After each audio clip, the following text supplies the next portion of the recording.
मैं जरा सा आप सी वोटर की तरफ से एडिटर अजीत शुक्ला हमारे साथ लगातार बने हुए हैं और बहुत देर से अजीत जी आप सुन रहे होंगे किस तरीके के सवाल इस ओपिनियन पोल के सर्वे और आंकड़ों को लेकर आप इनको जवाब के तौर पर क्या कहना चाहेंगे। और बिग टेकअवेज की अगर मैं बात करूं तो दो बड़ी बातें जिसको आपको लगता है नजर बनाकर रखनी चाहिए।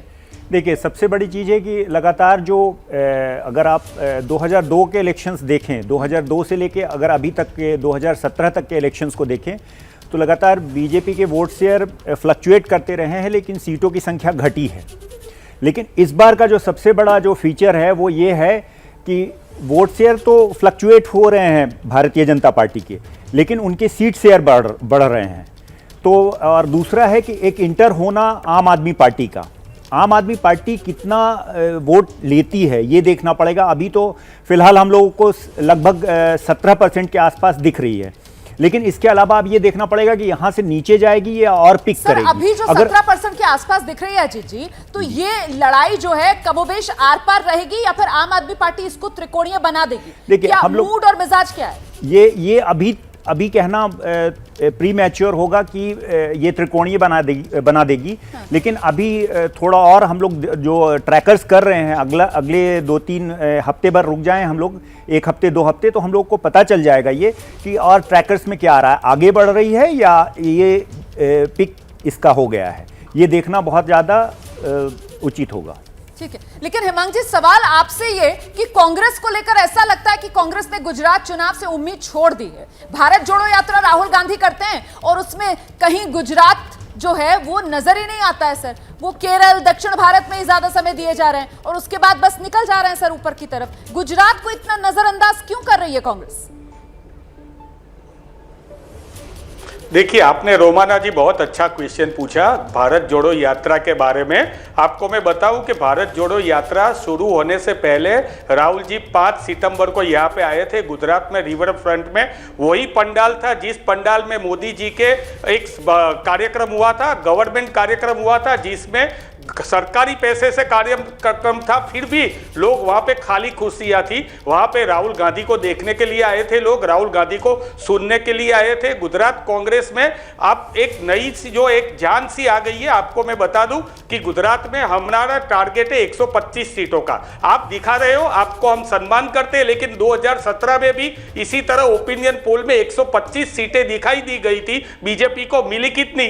डबल डिजिट में आ गए थे। गुजरात में हम सरकार बनाते बनाते रह गए थे। बाकी आम आदमी की बात हम नहीं करेंगे, इसलिए कि उनको 2017 की अगर बात की जाए तो 100 के अंदर बीजेपी का रथ रोकने में कांग्रेस कामयाब हुई थी। बढ़िया टक्कर कांग्रेस ने दी थी और इसी वजह से इस बार कांग्रेस से जो उम्मीद थी, जपन जी बेहतर बता पाएंगे क्योंकि गुजरात से जुड़े हुए पत्रकार हैं, उस तरीके की बस जपन जी कांग्रेस को लेकर क्या गुजरात में जमीन में नजर आ रही है? हम यहाँ दिल्ली में बैठे हुए हैं सर, हमको हर दूसरे तीसरे दिन पता चलता है कि कभी अरविंद केजरीवाल, कभी मनीष सिसोदिया, आम आदमी पार्टी का कोई और बड़ा नेता वो गुजरात पहुंच रहा है, वहां पर वो चुनाव में लगा हुआ है। लेकिन कांग्रेस को लेकर ऐसी खबर सुनने के लिए नहीं मिलती है ना।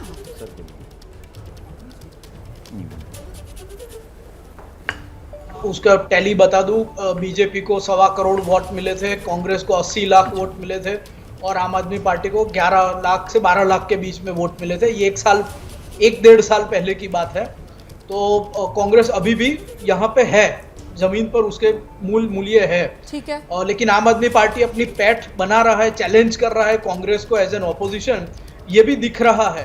तो और ऐसे में हम नहीं देख रहे हैं कि कांग्रेस की सेंट्रल लीडरशिप इतनी तेजी से कांग्रेस की समर्थन में यहाँ पे आ रही है, जबकि कांग्रेस की सिचुएशन है।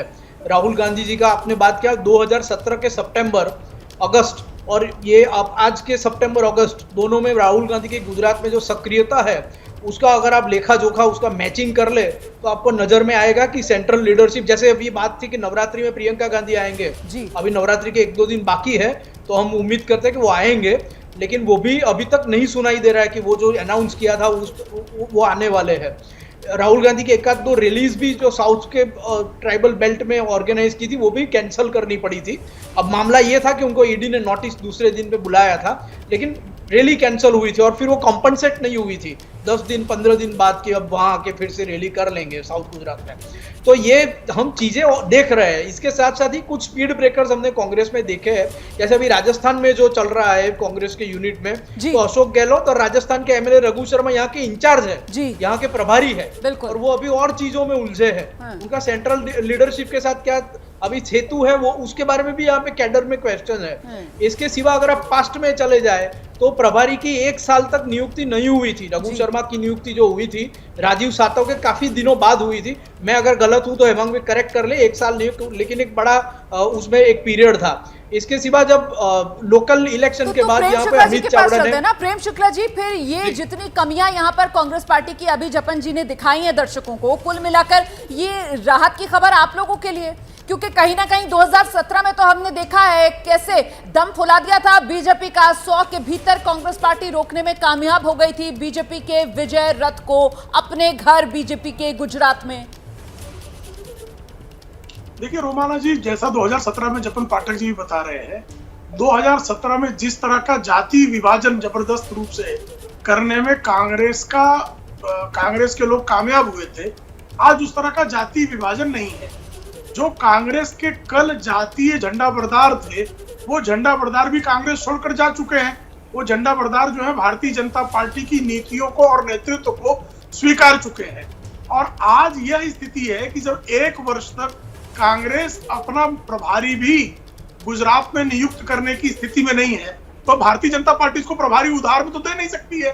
भारतीय जनता पार्टी में आदरणीय अमित शाह, आदरणीय नरेंद्र मोदी जी और हमारा केंद्रीय नेतृत्व, वो कांग्रेस के प्रचार के लिए उनको उत्प्रेरक देने का कार्य तो नहीं कर सकता है। नहीं, काम तो कांग्रेस को स्वयं करना होगा। यहीं पर मुझे लगता है आतिशी को आना चाहिए, क्योंकि आतिशी जिस 2017 की बात प्रेम शुक्ला जी कर रहे हैं, उस वक्त जो कांग्रेस की मजबूती थी, उसी कांग्रेस की मजबूती में तो आम आदमी पार्टी सेंध लगाती हुई नजर आ रही है ना, क्योंकि कमोबेश बीजेपी की स्थिति वैसी ही। और अगर 2017 से तुलना की जाए तो वोट प्रतिशत थोड़ा बहुत बीजेपी का भी फ्लक्चुएट हो रहा है, लेकिन ज्यादा नुकसान जो कांग्रेस को हो रहा है, और वो सीधे फायदे में एडवांटेज आम आदमी पार्टी तब्दील हो रहा है और रास्ता बीजेपी का आसान कर रहा है वो। आतिशी, देखिए रोमाना जी, अभी तो चुनाव अनाउंस भी नहीं हुआ है। आम आदमी पार्टी का वोट शेयर अगर आप देखिए लगातार बढ़ता रहा है। दूसरी बात, अगर आप सर्वेस को भी देखिए तो जो नई पार्टीज होती हैं उनको हमेशा सर्वेस अंडर एस्टिमेट करते हैं। आपकी ही चैनल, आप यही सी वोटर का सर्वे 2013 में जब पहली बार आम आदमी पार्टी दिल्ली का चुनाव लड़ी, 28 सीटें पाई, तो सी वोटर के इस सर्वे ने कहा था कि आम आदमी पार्टी को 8 सीटें से ज़्यादा नहीं आ सकती, हमें 28 सीटें आई। 2015 के चुनाव में सी वोटर एबीपी के सर्वे ने कहा कि आम आदमी पार्टी को 26-27 सीटें आ सकती हैं, हमें 67 सीटें आई। तो जो नई पार्टियां होती हैं, सर्वेस उन्हें जनरली अंडर एस्टिमेट करते हैं। ये हम सर्वेस पे आरोप नहीं लगा रहे हैं, पर ये टेक्निकल कारण की वजह से जनरली अंडर एस्टिमेशन होता है। मुझे लगता है लगातार इस बात को लेकर सर्वे पर सवाल उठाया जा रहा है। इस पर जरा सा एक जवाब ले लेते हैं। अजीत जी, इसका जवाब आप दे दीजिए, दर्शकों को भी आसानी हो जाएगी। कोई भी पॉलिटिकल पार्टी होगी, अभी जस्ट मैंने दिल्ली का जो सर्वे आप सी वोटर का था वो एग्जैक्ट हुआ था। अगर आतिशी जी देखी होंगी तो जो हम लोगों ने दिल्ली का दूसरी बार जब सर्वे किया था तो एग्जैक्ट था, और ट्रैकर्स में हम लोग स्पष्ट रूप से दिखा रहे थे। हर पॉलिटिकल पार्टी का मैं किसी एक पॉलिटिकल पार्टी पर आरोप नहीं लगा रहा हूं। अगर उनके मन लायक नहीं होता है कोई चीज़ तो वो कुछ ना कुछ बोलते हैं, उस पर कोई नुक्स निकालते हैं, लेकिन वो उनका अधिकार है, क्योंकि वो पॉलिटिकल पार्टी हैं, उनको विस्तार करना है, अपने पार्टी का विकास करना है। लेकिन एज ऑफ नाउ जो हमारे पास डेटा है उसके हिसाब से हम बता रहे हैं।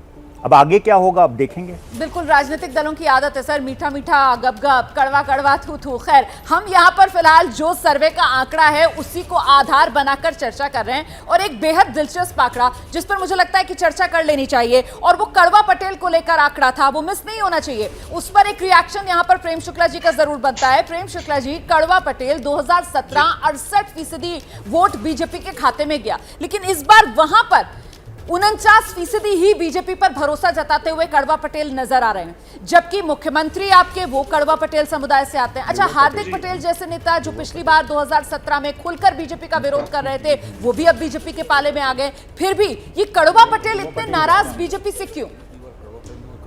जी, कड़वा पटेल बीजेपी से बिल्कुल नाराज नहीं है और चुनाव आते आते जब चुनाव परिणाम आएंगे तो आप पाएंगे कि कड़वा पटेल समुदाय जो है पूरा समर्थन भारतीय जनता पार्टी को देगा। कड़वा पटेल समुदाय भी जो है उसी तरह से समग्र गुजरात की तरह ही भारतीय जनता पार्टी के साथ पूरी प्रतिबद्धता के साथ खड़ा दिखाई देगा आपको। जपन जी, आपका आकलन, कड़वा पटेल क्या चुनौती बन सकता है बीजेपी के लिए? नहीं, मुझे ये बिल्कुल अनबिलीवेबल लग रहा है, क्योंकि कड़वा पटेल का तो लीडर्स का एक बहुत बड़ा कुनबा अभी बीजेपी ने इकट्ठा किया है अपने यहाँ। कांग्रेस में जो बड़े कड़वा पटेल लीडर थे और जगह पे जो थे, और अभी बाबू जमुना पटेल जो एमएलए है, वो अभी वहाँ के जो कड़वा पटेल की जो सुप्रीम रिलीजियस संस्था है उसके हेड बने हैं। तो मुझे लगता है कि यह कड़वा पटेल वाला, मुझे यह आंकड़ा समझ में नहीं आ रहा। अब आपका ट्रैकर है तो ये बदलता जाएगा और आगे क्या सक्सीडिंग सर्वेज में क्या आंकड़े आते हैं उसके बाद मैं कमेंट करूंगा। लेकिन आई थिंक कि वो एक सरप्राइजिंग बात है, क्योंकि कड़वा पटेल तो अभी सबसे स्ट्रॉन्गेस्ट आप मान सकते हैं बीजेपी का, जिस तरह से उनका पूरा कुनबा, उनकी पूरी लीडरशिप बीजेपी ने अपने यहाँ इकट्ठी की है। बिल्कुल अजीत जी, बावजूद इसके कड़वा पटेल का वोट शेयर ये बीजेपी के खाते में कुछ कम होता हुआ, इसको किस तरीके से समझा जाए? देखिए, जो लिवा पटेल और कड़वा पटेल, दोनों पटेल जो है वो कोर वोटर्स हैं भारतीय जनता पार्टी के। लेकिन इधर भी जो है ना वो कोर वोटर रहे हैं। जब शुरू में अगर हम पीछे थोड़ा जाते हैं, अगर 30 साल पहले जाते हैं, तो खाम थ्योरी जो कांग्रेस की थी उसको बैकफायर करने के बाद जो कंसोलिडेशन हुआ पाटीदारों का, तो पाटीदार के ज़्यादातर, जो करवा पटेल तो कम है, लिवा पटेल ज़्यादा हैं, 14, कुछ लोग 14 बताते हैं, कुछ लोग 16% बताते हैं। तो उसमें वेरिएशंस हैं। वो करवा पटेल कम है और लिवा पटेल ज़्यादा हैं, लेकिन दोनों जो हैं वो कोर वोटर रहे हैं भारतीय जनता पार्टी के। और अभी भी जो है वो बाय एंड लार्ज जो है कोर वोटर हैं भारतीय जनता पार्टी के।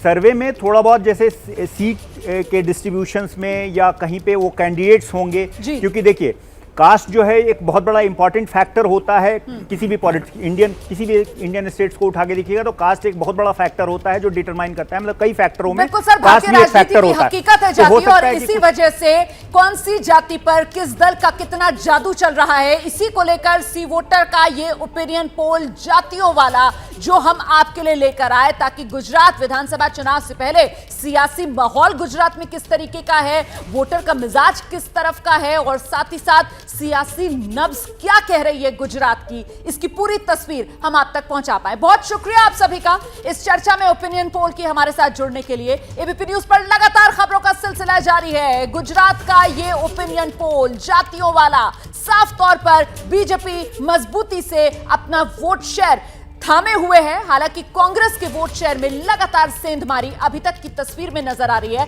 आम आदमी पार्टी की तरफ से। क्या मजबूरी है मेरी, बताइए।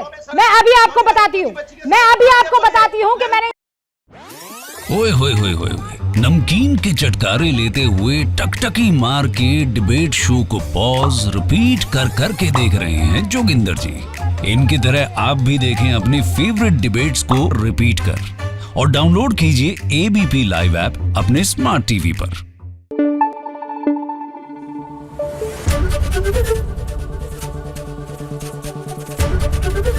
एबीपी न्यूज आपको रखे आगे।